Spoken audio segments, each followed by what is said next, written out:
हरदोई के कलेक्ट्रेट में जमा हुए ये विद्युत संविदा कर्मी हैं जिनको करीब 3 माह से वेतन नहीं मिला है। इस तरीके की समस्या इससे पहले भी आ चुकी है। ये लोग अपनी आवाजें बुलंद कर चुके हैं और अब ज्ञापन के माध्यम से वो हरदोई के कलेक्ट्रेट में जिला अधिकारी से मिलने के लिए पहुंचे हुए हैं। इन्हीं से जानते हैं कि आखिर क्या समस्याएं हैं, किन समस्याओं को लेकर के ज्ञापन देना पड़ रहा है।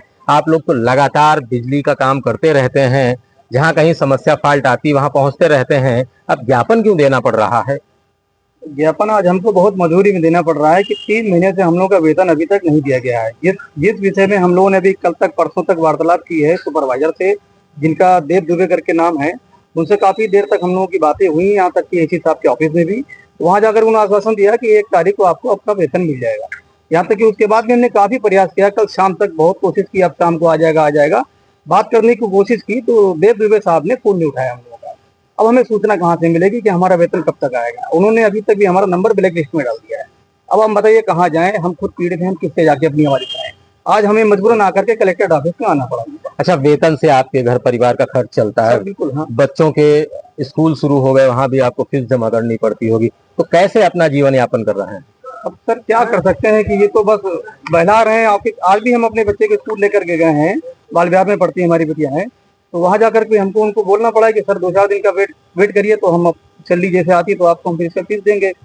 बच्चों की किताबें भी लानी है, ड्रेस भी खरीदनी है, बहुत सी चीजें ऐसी हैं जो घर में भी बहुत से सामान ऐसे हैं जो खाना खर्चे तक की भी इस समय बड़े लाले पड़े हुए हैं। समस्या बड़ी है और लगातार ये लोग अपनी आवाज को बुलंद कर रहे हैं। कब से आपको पैसा नहीं मिला है? कब से आपका वेतन नहीं आया? 3 माह से वेतन का भुगतान हमारा नहीं किया गया है। अप्रैल माह से आज जून माह आ गया है, जिसके लिए विभाग को भी कई बार कहते हैं, विभाग हम लोग को आउटसोर्स करनी बता के कंपनी के ऊपर आउटसोर्स एजेंसी पे छोड़ देता है। स्थिति आ गई, हम लोगों की तनख्वाह जो कुशल श्रमिक की है वो 11,500 रुपए मात्र है। 1 महीने की तनख्वाह से जैसे तैसे अपने जीवन का भरण पोषण कर रहे थे। इन 3 महीने का वेतन का भुगतान ना होने की दशा में स्थितियां ये आ गई कि घर पे खाना खर्चे तक की समस्या उत्पन्न होगी। बच्चों खाना खर्चा, बच्चों की पढ़ाई फीस जैसी। क्या बिजली विभाग में आपने किस तरीके से काम करना पड़ता है? क्या काम करते हैं आप लोग? हम लोग सब स्टेशन ऑपरेटर हैं। हम लोगों के लिए ये बहुत ही समय स्थिति बेसम स्थिति चल रही है। अब जैसे हम लोगों को लाइन पर ये लोग जा रहे हैं, अब इनको पेट्रोल की आवश्यकता होती है, 2-2, 4-4 किलोमीटर लाइनें हैं, 30-32 किलोमीटर लाइनें हैं। अब इन लोगों का खर्चा कैसे चलेगा? तो समस्याएं बहुत ज्यादा हो रही है हम लोगों के लिए भी आना, और राशन पानी के लिए हम लोग जो उधार लिए हैं उसको भी समय पर ना देना, वो बीच बीच में अपने जो है उधारी है, तो समस्या ज्यादा है।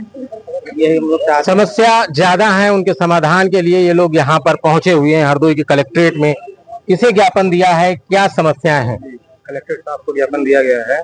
हम लोग विद्युत वितरण खंड सिटी से हैं, बेनीगंज गोल्ड पावर हाउस से हैं। हम लोगों को भी 3 माह से वेतन नहीं मिला हुआ है, जिससे बच्चों की फीस वगैरह जो है सभी प्रभावित हो रही है। न स्कूल में फीस जा पा रही है, डेली फोन आ रहे हैं स्कूल से है कि उसको फीस कैसे सबमिट कराई जाए। बच्चे के 14 तारीख से पेपर लगा हुआ है, बता रहे फीस नहीं जमा होगी, जब तक आई कार्ड नहीं बनेगा तब तक बच्चे को पेपर में नहीं भरने दिया जाएगा। इस कारण से जो है हम लोग काफी परेशान हैं। समस्या बड़ी है और लगातार इन समस्याओं के समाधान हम कुछ और अन्य लोगों से बात करना चाहेंगे।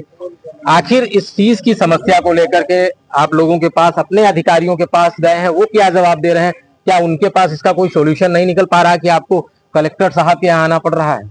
हमारे जेई साहब से जब बात होती है तो वो कहते हैं कि आप ज्ञापन देना चाहें तो दे सकते हैं, क्योंकि हम भी काफी आवाज उठा चुके, तो जिस स्थिति में कोई काम नहीं हो पा रहा। उनका भी फोन जहां तक भी सुपरवाइजर नहीं उठाता है, जो वर्ल्ड क्लास कंपनी आई है, जहां तक मुझे लगता है शायद ये ब्लैक लिस्टेड कंपनी है।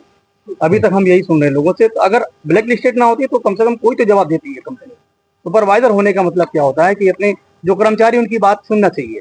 क्यों नहीं सुन रहे हैं हमारी बात? हम किससे जाके अपनी बात कहेंगे? जाकर बड़े अधिकारी जाके मिलते हैं, वो आश्वासन देते हैं कि हमने अपनी यहाँ से आप लोगों की सैलरी बना के भेज दी है। कंपनी वाले से जब तक बात हो पाती तो वो कहता है कि हमने भी अपना यहाँ से करके भेज दिया, कुछ मामला आपका वहां से लटका। अभी तक इससे बीच में 3,47,000 का कुछ पेमेंट का मामला इशू था, जो मैंने लेकर के वो वार्तालाप की थी ऐसी ऑफिस में। वो हालांकि मामला शाम तक हल हो गया है और लोगों के बताने मुताबिक, लेकिन अभी तक भी सुपरवाइजर फोन नहीं उठा रहा, जो हमें आगे की बात कोई बता दे।